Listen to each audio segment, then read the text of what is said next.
बिस्मिल्लाहिर्रहमानिर्रहीम। अस्सलाम वालेकुम students. Today topic is a probability. Statistical में हम यहाँ पे प्रोबेबिलिटी यूज़ करते हैं फार्मूलाज की इम्प्लीमेंटेशन के लिए। तो हम यहाँ प्रोबेबिलिटी की जस्ट सिंपल टाइप्स पढ़ेंगे। अगर हम कुछ ज़्यादा जनरल बेसिक्स में जाना चाहें तो हमारे पास तब ज़रूरी है हमें जबकि हमें स्टैट में ज़रूरत होगी। अदरवाइज हमारे पास जितने के फार्मूलाज यूज़ होंगे अभी तक वो उसी फार्मूलाज के अकॉर्डिंग मैं यहाँ पे प्रोबेबिलिटी को एक्सप्लेन करूँगी। यहाँ पे हम प्रोबेबिलिटी डिफाइन करते हैं नंबर ऑफ चांसेस पे कि हमारे पास किसी भी इवेंट्स का मतलब है पर्सन हो सकता है, कोई भी चीज़ हो सकती है। तो हमारे पास नंबर ऑफ चांसेस किसी जगह पे एग्जिस्ट करने के जौन से ना हम उसको प्रोबेबिलिटी बोलते हैं। जनरली हमारे पास जौन सा है, जैसे हम कॉइन ले लेते हैं, कॉइन का मतलब सिक्का जनरली हम ले लेते हैं, उसकी दो साइड्स होती हैं। लूडो का डाइस लेते हैं तो हमारे पास क्या है, उसकी 6 साइड्स होती हैं। अब हमारे पास जौन सा है, हम पहले कॉइन के एग्जांपल को डिफाइन करेंगे कि कॉइन में हमारे पास दो साइड्स हैं। तो हमारे पास वन साइड हेड आने के चांसेस कितने हैं, 50% है। टेल आने के चांसेस कितने हैं, 50%। दो में से या तो हेड आएगा या फिर टेल आएगा।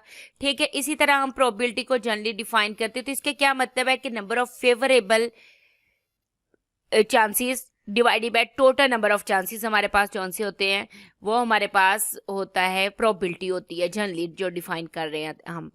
अब यहाँ पे हमारे पास फार्मूला है। यहाँ पे हम फार्मूला को डिफाइन करने के लिए it's a simple ratio of chance of occurrence of any event to the total number of chances।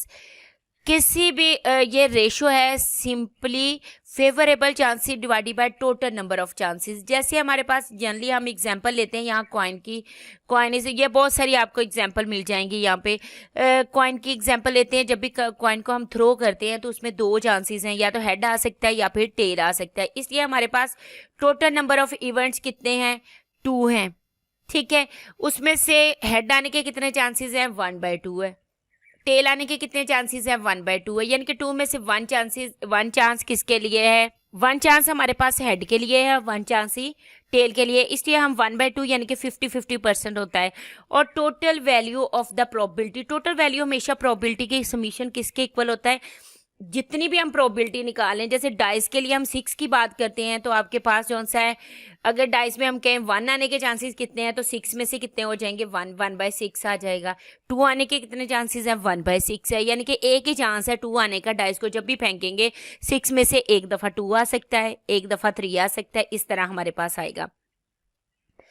अब हमारे पास यहाँ पे टोटल प्रोबेबिलिटी का समीशन क्या है, वो 1 होता है। तो ये इसकी दो प्रॉपर्टीज में हम जनरली डिफाइन करते हैं कि हमारे पास sum of the probabilities allowed quantum state. अब क्योंकि स्टेटिस्टिकल में हमने डिफाइन करना है नेक्स्ट प्रोबेबिलिटी के डिस्ट्रीब्यूशन ऑफ एनर्जी के लिए या इंसेम्बल के लिए हमने डिफाइन करना है किसको, क्वांटम स्टेट्स को।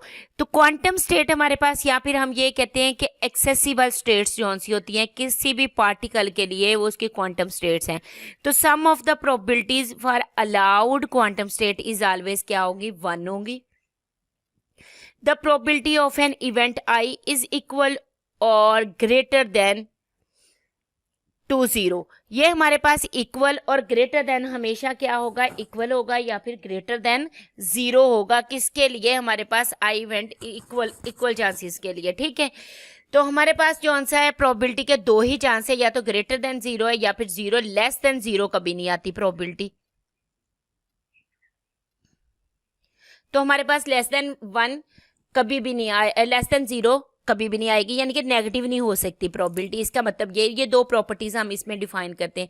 नेक्स्ट हम इसकी डिफाइन करेंगे टाइप्स।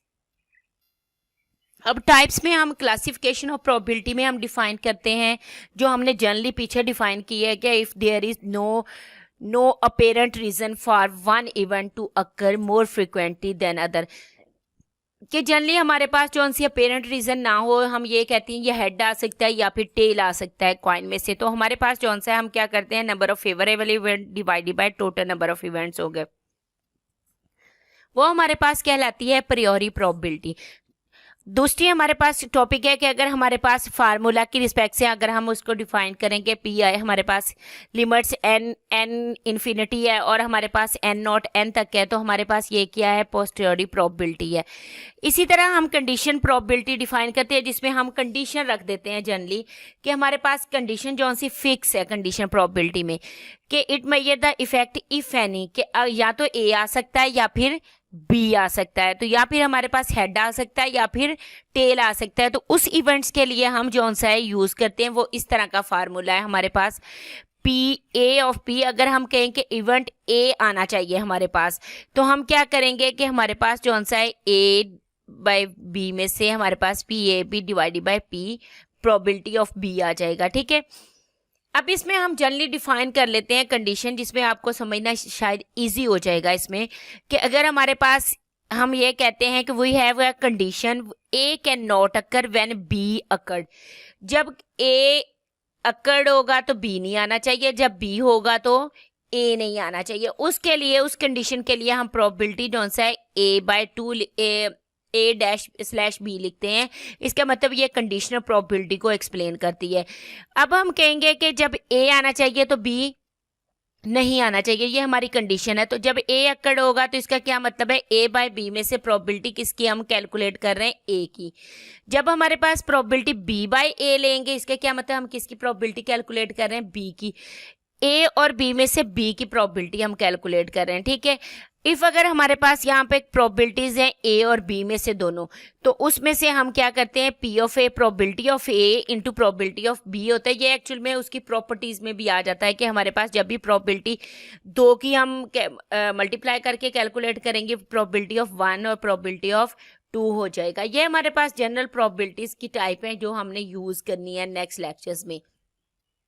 अब मैंने यहाँ आप लोगों को कॉइन की एग्जांपल दी है, आप यहाँ पे डाइस की भी यूज़ कर सकते हैं। डाइस की यूज़ करेंगे तो डाइस को जब भी थ्रो करेंगे तो आपके पास 1 आने के चांसेस 1/6 हो जाएगा, 2 आने के चांसेस 1/6, सबके लिए क्या रहेगा 1/6। जब हम 1/6 सबका ऐड करेंगे तो हमारे पास 6/6, इसका मतलब सबकी समीशन प्रोबेबिलिटी क्या आ जाएगी, 1 ही आ जाएगी।